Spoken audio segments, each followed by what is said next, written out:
Some characters in FGO are portrayed as knights, magi, or epic heroes whose greatness seems never-ending. But in the end, they are just humans with big dreams. Just humans. Because of that, they aren't immune to moments of dorkiness that sometimes make them adorable and endearing. And I think we should start with this one, Okita Soji. Let's kick things off with everyone's favorite pale saber face.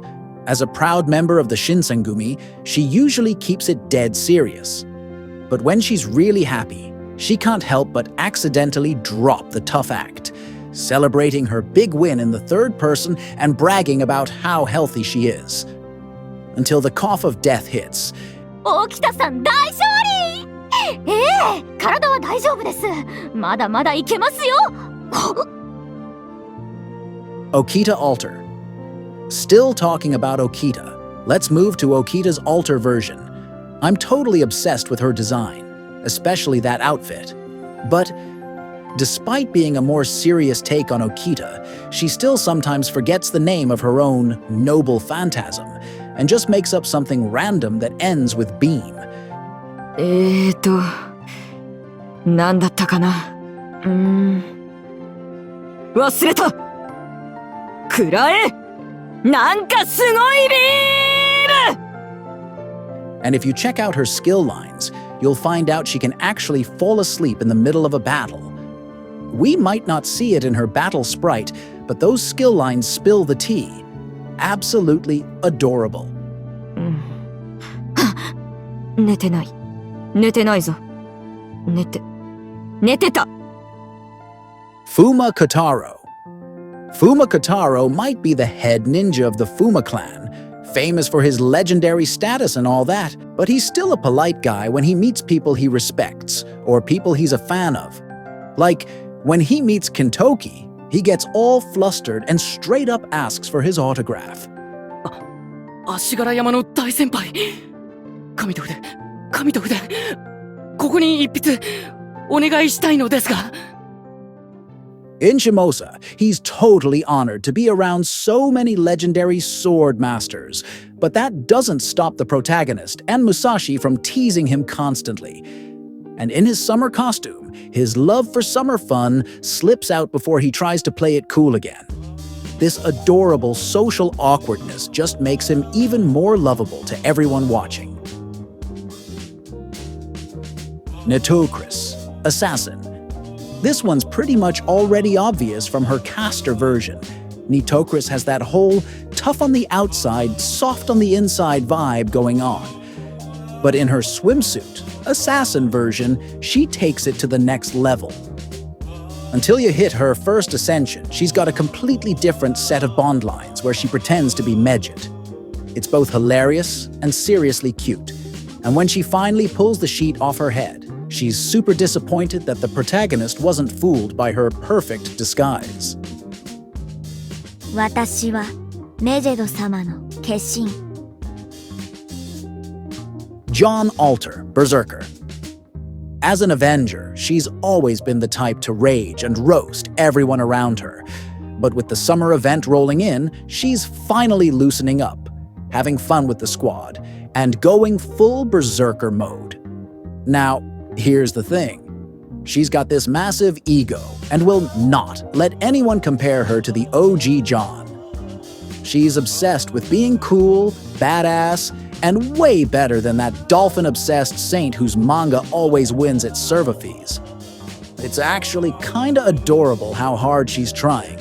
But let's be real, she's giving off total desperate little sister vibes right now, and it's low-key hilarious. Anastasia. Anastasia might come off as cold and ruthless, especially after we faced her in Russia. But let's not forget, the Anastasia we saw there was basically Kadok's doing. He sacrificed her memories to make her a more brutal version of herself, tough enough to rival the Yaga. But when we summon the real Anastasia, well, she still acts distant and chilly at first. But that's just in the beginning. Once she warms up to her master, she starts doing things like begging them for Osaka Behime's kotatsu, and even playfully demanding they devote themselves to her. This mix of haughty attitude and her underlying cuteness makes her super endearing to everyone watching. Just never talk about it when Kadok is around.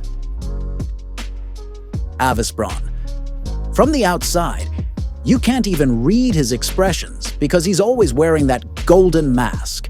But his passion for making golems? Oh, that really shines through in the first Lost Belt. When you decide to clear out a tunnel, to build a new base with the rebel army, the rocks inside are such perfect material for golem making and repairing the shadow border that he immediately and excitedly declares it his new workshop. He gets so caught up in it that he completely ignores the demonic boars lurking in the cave and has to ask the protagonist to deal with them once they're pointed out. Even then, he has to be reminded that he needs to help out, which clearly annoys him. He later apologizes for losing his cool. All this just makes him, well, kinda adorable in his own way. Zhu Liang, or Lord El Malloy, too. Even as an adult, and the more serious Zhu Liang, or Lord El Malloy too, Waver can't hide his cute, nerdy side every now and then. You can totally see it in a couple of his My Room dialogues. ところで、極東地区は歴史改変に関係ないのか？秋葉原とかゲームの歴史がないか？そうか。見ての通りゲーム中だ。話しかけるのは構わんが、髪をいじるのだけはやめてもらおう。気が散るなんてレベルじゃないからな。Mandricardo. Beneath Mandricardo's gloomy and pessimistic exterior lies a total fanboy for Hector.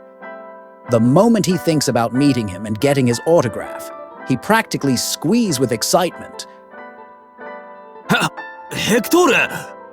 トロイア戦争の大英雄、旧偉人、人類と俺が尊敬する英雄ナンバーワンのヘクトールがいらっしゃるっすか！はあ、体がたまんねえ。マジか。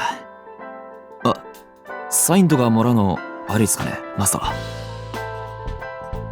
On Valentine's Day, he instantly jumps to the conclusion that he's getting fired when the protagonist approaches him alone, and he's desperately trying not to cry in a sitcom-worthy go out with a smile moment.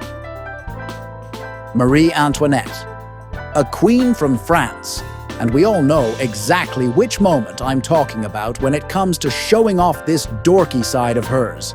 Her attempts at modern slang, embarrassingly endearing. Kirshtaria Wodaim. Wodaim is a serious magus, a genius, a perfectionist, a prodigy, and anything else that's good for a magus. His impressive, determined appearance and long, elegant hair add to his charisma as a high-level magus. We all bought into this assumption too. He didn't react much when Ophelia died. He never panicked and so on. But in Olympus, we see just how much of a dork this magus really is. He even makes cringe-worthy pun jokes about rock music in front of Kadok. Kirshtaria continues the tradition of mages being hopeless with technology, especially computers. His password is KeikoAPBD, a cute affirmation of how much he cherishes his group. It's just the first initial of each crypter's name in order. Hit that subscribe button, check out my other videos, and drop a comment so I don't run out of ideas. What's up, my homies? What's up, my homies? What's up, my homies? What's up, my homies?